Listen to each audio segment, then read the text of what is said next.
Hi everyone, this is Maripa Social Media, and this is Maria Almanzar. I know that it is late already. I had done this video before in the morning, but I needed to listen to it. It's 4:46 p.m. here in Las Vegas time. I was out last night, so I was sleeping, and so when I gave you the information, it was not quite right. Anyway, as I think already, if you haven't heard the update, there was a shooting in front of the Bodega where Junior was killed. I think this happened last night, if I'm not mistaken, and I don't think that the news has this report. So I think that the only person that got this information and video of the victim that got shot was a man. It's a male. I guess he also was a target. I don't know if they shot at him, but we don't know what transpired that shooting. So we don't know whether that person who got shot had confronted someone or probably the gang members. I'm assuming that this is gang members shit, so we are going to say that most likely it's gang related.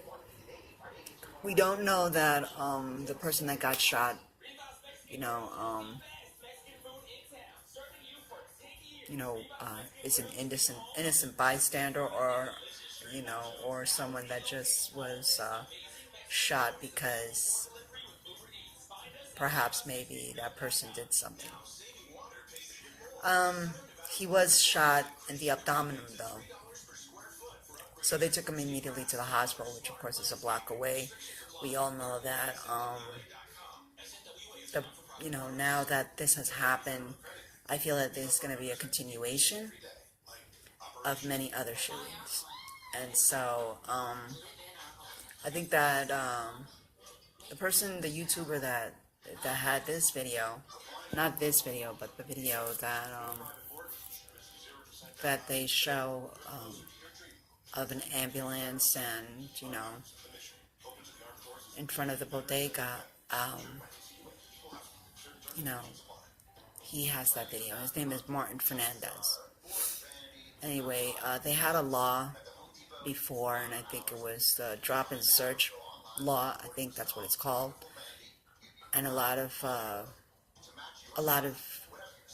gang members, and of course people who were against it probably were, like what he said, like offenders, offenders like criminals or delinquents or whatever you want to call them, that were against it because they felt that their rights were being violated. So, well, of course, that law was dropped, and now we have a lot of crime. We all know also that Mr. Fernandez is correct when he says that the crimes that are committed in the Bronx, in Brooklyn, and Queens, the majority are committed by blacks or Latinos. That is just not to pick on them, but we all see that the rise in crime is blacks and Latinos, and they do kill amongst each other, and they also kill innocent people, and they're also gang members. So we're not going to just say here that it has to do with whites and that we are just pointing the finger at the blacks and Latinos. We know very well that the majority of the population and the people that live in the Bronx and Brooklyn and Queens area, the majority are Hispanics and blacks.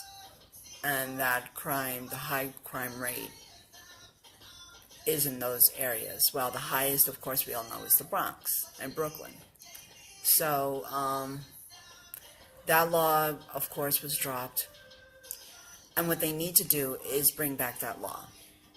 They need to search people that, have weapons on them, and and we need to find preventive ways so that crimes like these are not committed. Whether that person had a confrontation with a gang member, or maybe that particular person had a criminal history, and and I don't know, maybe he got into trouble. Let's just say we need to find preventive ways so that crime will be low in the Bronx, because then, this is nothing new. The Bronx has always been very hot, but the problem is that now it is escalating in the same spot where Junior was killed. And so I feel like this is going to be a ripple effect. Like, okay, they are shooting that guy, now the next one that comes, the same thing is going to happen. I, in my opinion, feel like that particular spot is a hot spot for gangs, and so for them to shoot there is nothing. Unfortunately, people who don't want change, people who want Junior to rest in peace, I do believe what this YouTuber says is that, yes, they want the crimes to continue so that nothing changes and they can do whatever they want. Not only on the streets, but also to people who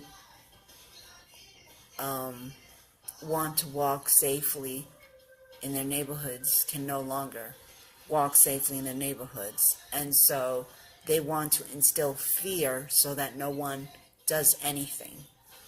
And this is time to band together and not take fear to the point where we are letting them take control over where people live. And not everyone that lives there are gangs, are drug dealers.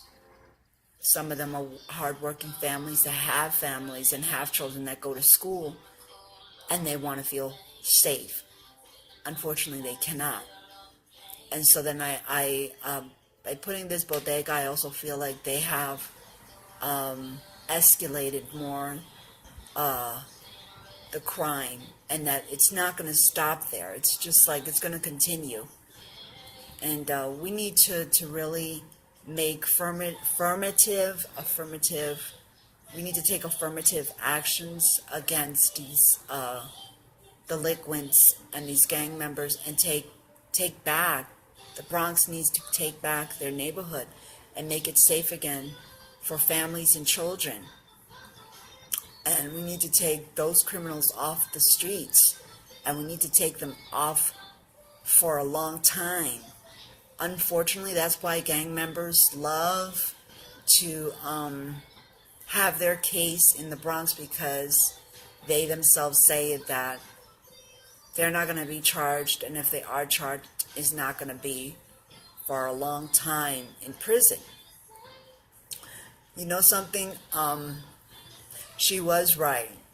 Alejandra was right when she said that the neighborhood is quiet. It was quiet even when her son, was killed. It was quiet that night.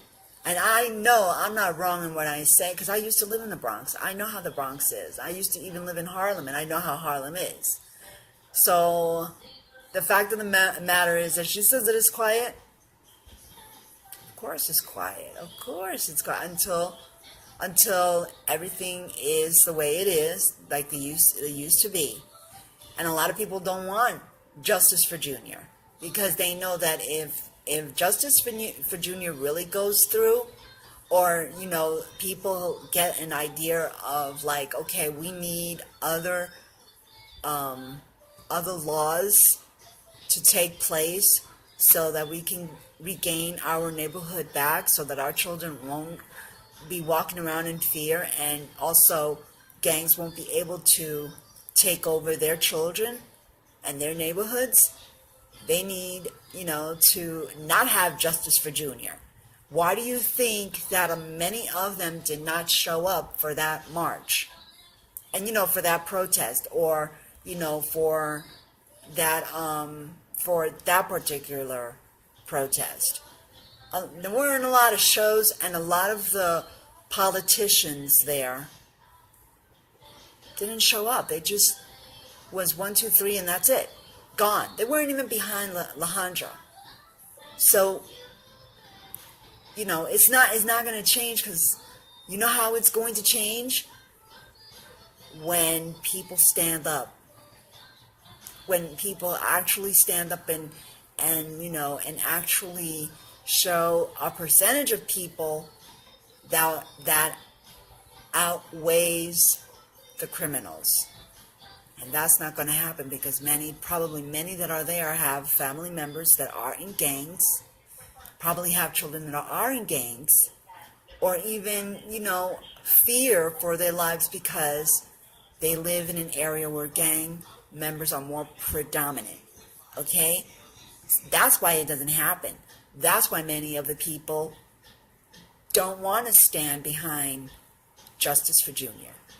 So we have people like us who want to make news and who want to change and who continue to say Justice for Junior, is because this percentage of people, which is us, who bring the people the news, the updates, the know-abouts of the neighborhood and what's going on. Yes, I may not know, but I take my information, actually my updates are from other YouTubers who live in New York, And so, yeah, it's important to me because I'm from New York and I have family from New York, okay?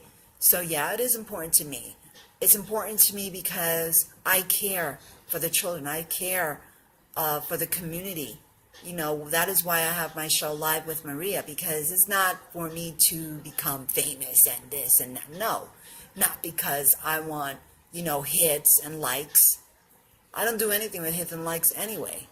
So I really, for me, it's, more like you to listen to what I have to say more than to have likes or hits, or, even I love even more that my subscribers or the people that look at my videos make a comment and tell me more of how they feel and what they think, what they think how Justice for Junior should go, and do they really stand behind Justice for Junior?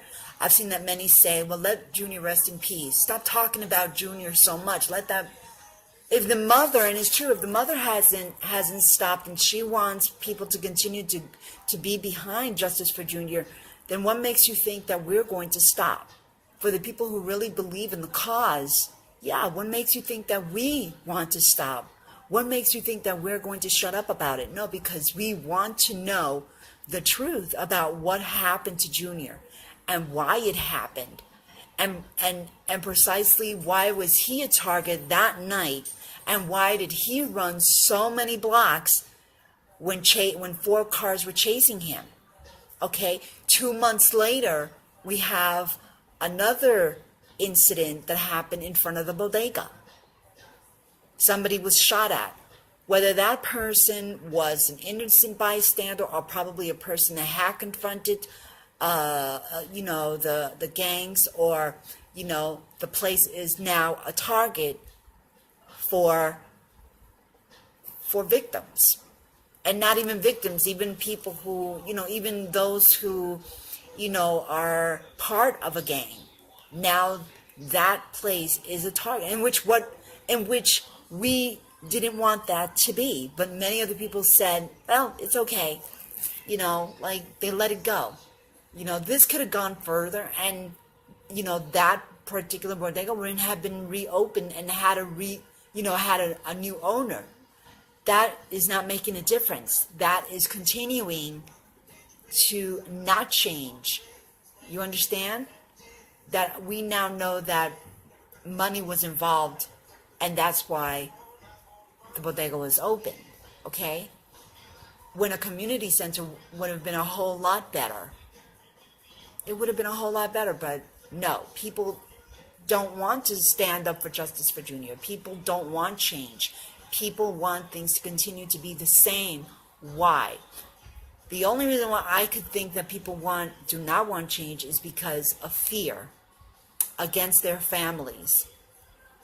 You protest, you say something, and you're most likely to be a hit or a target because you are against, gangs. And so, do I blame these people? No, I don't blame them, but fear shouldn't be the factor for you not to make change in your neighborhood.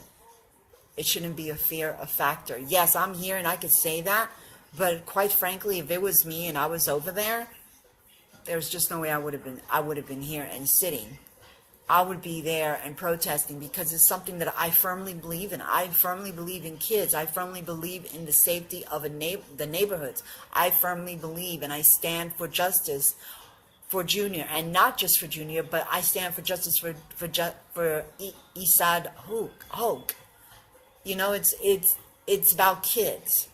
And though I'm not a mother, I stand for the cause. I stand for change.